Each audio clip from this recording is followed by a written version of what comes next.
You ask Tiger to solve. This deals with linear equations with one unknown. The final result is b equals -4. Let's solve it step by step. Simplify the expression. Expand the parentheses. Simplify the arithmetic.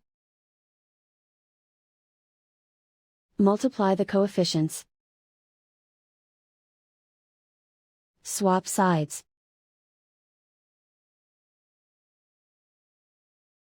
Group all constants on the right side of the equation. Subtract 30 from both sides. Group like terms. Simplify the arithmetic.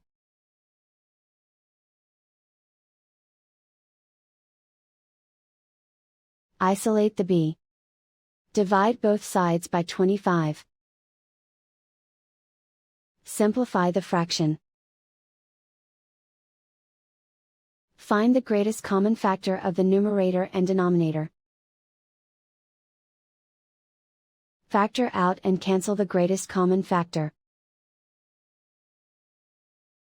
And so the final result is b equals -4.